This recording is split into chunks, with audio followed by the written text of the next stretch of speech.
pose véritablement la question de savoir comment est-ce qu'il a fait pour avoir cette richesse. On peut être corrompu, on peut avoir volé, on peut avoir détourné, mais une fois qu'on est riche, on est respecté.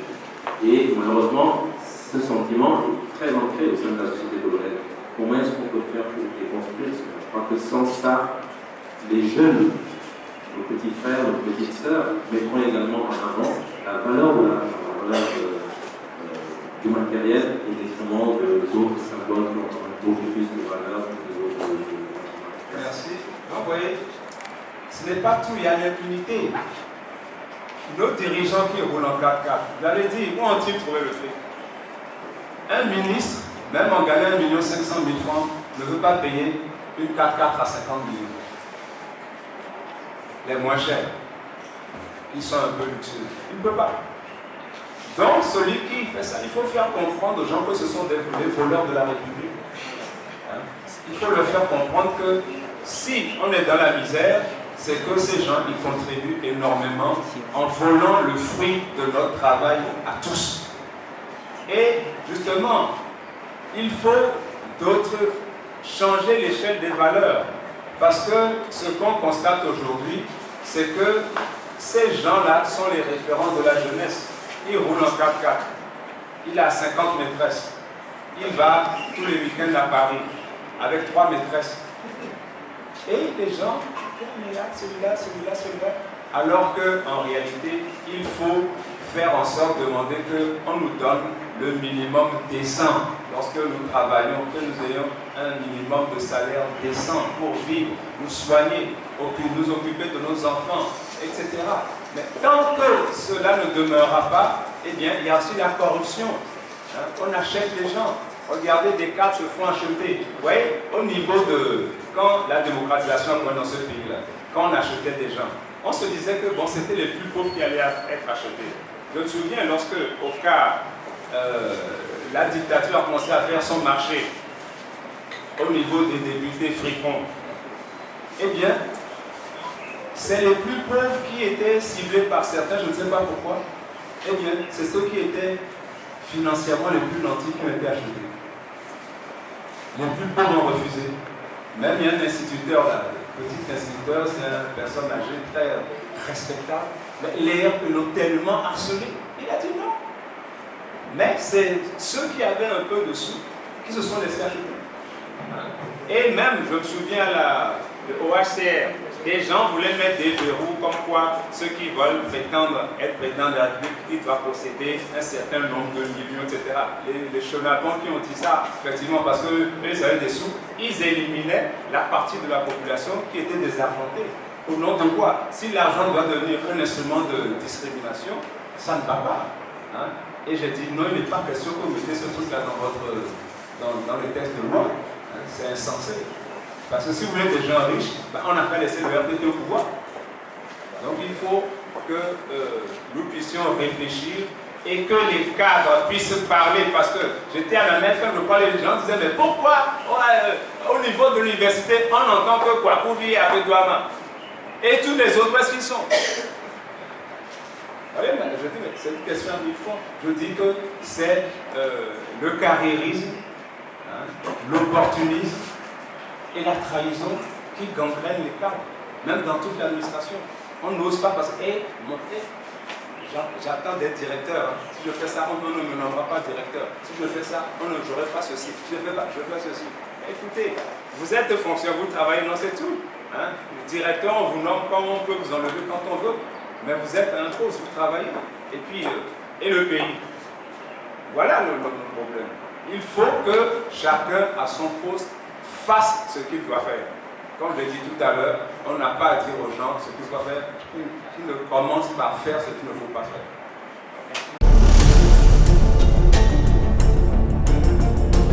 C'est ce qui est dans notre tête. C'est avec ça qu'on nous enterre. On ne t'enterrera jamais avec ton argent. Hein? C'est ça qu'il faut que les gens comprennent. Regardez, au cours d'un débat, la dernière fois, nous disions des milliardaires se suicident. Tout le temps, chaque année, il y a des milliardaires qui se suicident en Occident. Ceux qui ont 3-4 voitures, une télé dans chaque chambre, ils se suicident. En Afrique, quand vous entendez parler d'un suicide, c'est un événement. Parce que c'est rare. Mais c'est une banalité en Occident. Le Japon, champion du monde, la Suisse, la Scandinavie, les États-Unis, les plus riches qui se suicident. Alors qu'ils ont un compte en banque très bien garni. Donc il faut faire comprendre aux gens que l'argent, ce n'est qu'un instrument. L'argent n'est pas une fin en soi. Hein? C'est tout. Parce que quand vous faites de l'argent, du CFA, le nouveau Dieu, et les sectes en profitent. Hein? Beaucoup de pasteurs qui trompent la population, qui n'ont même pas la foi, mais qui vendent le CFA, c'est le nouveau Dieu. Venez, puis on fait cotiser 10 fois pour le culte, etc. On réclame une 4x4, on réclame une maison, etc. Mais c'est ça le boulot d'un pasteur. Donc je crois qu'il faut éclairer les gens, il faut parler, il ne faut pas vous taire par rapport à ces choses-là. Hein? C'est ça la politique, avec grand P. Ce n'est pas seulement la lutte pour le pouvoir, mais c'est la vie en société, c'est ça la politique. Hein?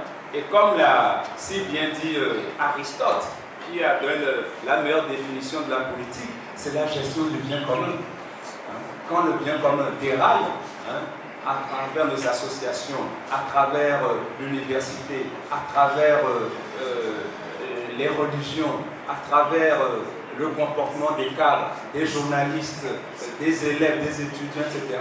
Il faut que nous puissions le dire. Il faut que ceux qui ont quelques lumières, il faut qu'ils parlent. Parce que les gens ont besoin de lumière. Merci.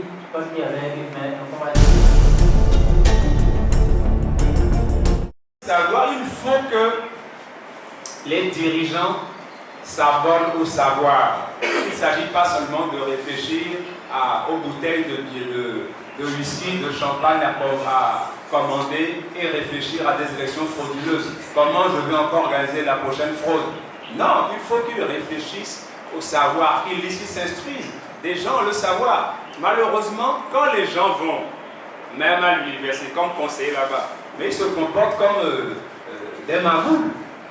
Il faut se comporter plus, il faut se montrer plus idiot que ceux que vous conseillez pour rester. C'est justement là où je devais en venir. Oui. Parce qu'en réalité, on se rend compte que depuis nos indépendances, tous ceux qui dirigent ont le savoir entre eux. Oui, bon. Est-ce qu'il ne faudrait pas plutôt penser, ou je ne sais pas, plus on n'a jamais effectué de test de quotient intellectuel? Non, il ne s'agit pas Par la prédisposition, non, par exemple. il ne s'agit pas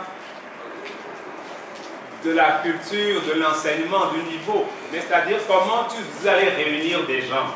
Parce que moi, je dis qu'il faudrait une nouvelle conférence nationale où l'on parle du type de société que nous voulons, du type d'État, du type de régime que nous voulons, et que l'on fasse un programme sur 2 ou 3 décennies qui lierait tous ceux qui viendraient à gagner les élections. Hein? Parce qu'il faudrait justement réfléchir sur chaque domaine, c'est-à-dire chaque département ministériel, il faudrait justement un plan. Regardez, au début de l'indépendance, il y avait des plans quinquennaux, si je me souviens bien. Il y avait des plans quinquennaux, voilà. Voilà ce qu'on va faire. Il n'y en a plus. Depuis, Yadema a fini un plan quinquennal et puis c'était terminé. Parce que, hérité du gouvernement Bonesky, mais après c'était terminé. On ne fait plus de programmation maintenant, on navigue au jour le jour. Hein? Le savoir, c'est de cela que je parle. Hein? Merci, ce sera la dernière intervention, mais je vais vous prier pour pas que je sois... Voilà, demander aux journalistes comment on les jette en prison, comment on traque les intellectuels, comment on traque les écrivains. Toi-même, parce que si tu disais cela en d'autres temps, en d'autres lieux, tu aurais des problèmes. Donc, il ne faut pas dissocier le discours de l'action. Le discours, c'est un acte de réflexion que l'on fait d'abord. Maintenant, l'action, il s'agit maintenant de trouver la bonne stratégie et les bons stratèges. Merci. Merci. Les dirige. Vous voyez, j'ai donné récemment encore l'exemple au cours d'un débat. Vous voyez, en Côte d'Ivoire, il y a eu les élections avec Bako, où le président de la Cour constitutionnelle, un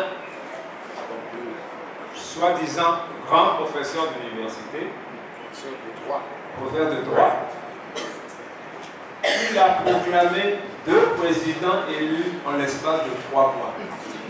Mais c'est une canaille de la pire espèce. Comment ces élèves peuvent le respecter? Parce qu'il a pris de l'argent du premier et du second, il était sous menace. Et je me suis étonné que le Awanana dirige aussi le Ashram sur une radio récemment.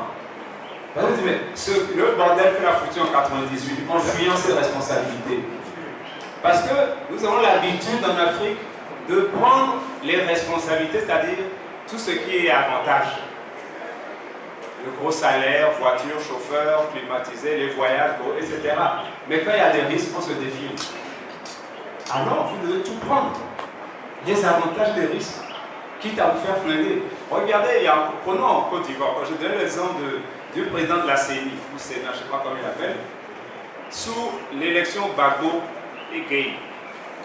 Gueye qui est général d'opérette et président, Gbagbo gagne, il fait convoquer le président de la CENI par ses militaires, qui bien dit, il refuse d'y aller, on l'enlève de force. Et tous les membres de la CENI, à commencer par les propres soutiens de Gueye, ceux qui l'ont placé là-bas, ont refusé de travailler. Gueye a été obligé de relâcher le gars pour qu'il vienne proclamer le résultat. Voilà, c'est-à-dire que là, il y a eu des hommes, des vrais, des femmes, des vrais, hein, pas des voyous, des poltrons. Vous prenez une responsabilité, vous allez jusqu'au bout. C'est-à-dire qu'on a beau changer les trucs. Regardez, prenez le Bénin, avec Yahi Boni, surnommé Yahi Bouteille par ses compatriotes.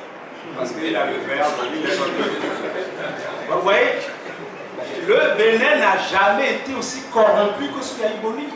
Parce qu'il a été manipulé par une mafia. Parce que moi, j'étais observateur électoral en 2006 à Djougou. Et partant de Cotonou jusqu'à Djougou, c'est à peu près au niveau de Karas au Québec. Mais je me suis étonné des immenses affiches.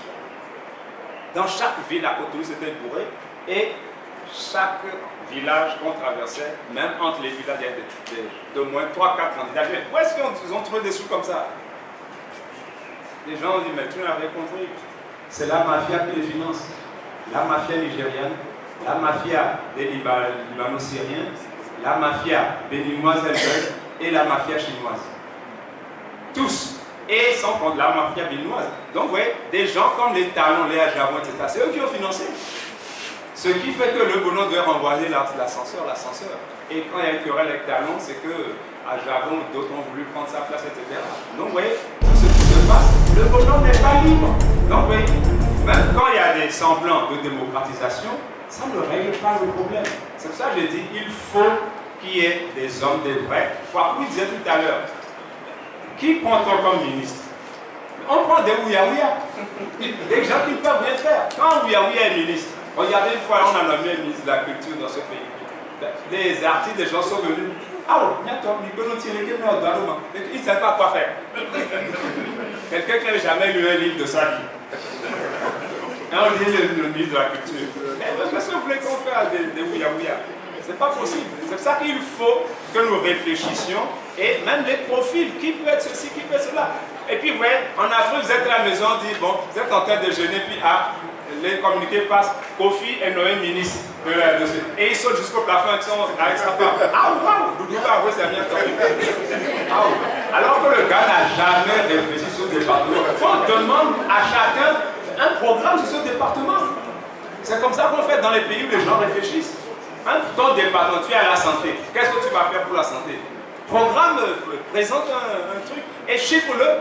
Si le chef d'État dit non, le président, ok, ciao. Si vous ne pouvez pas mettre temps, moi, je ne le fais pas. Ben, c'est comme ça qu'on fait. Hein? Et des gens démissionnent au bout d'une semaine, ils sont parce que ce qui avait été promis n'est pas fait.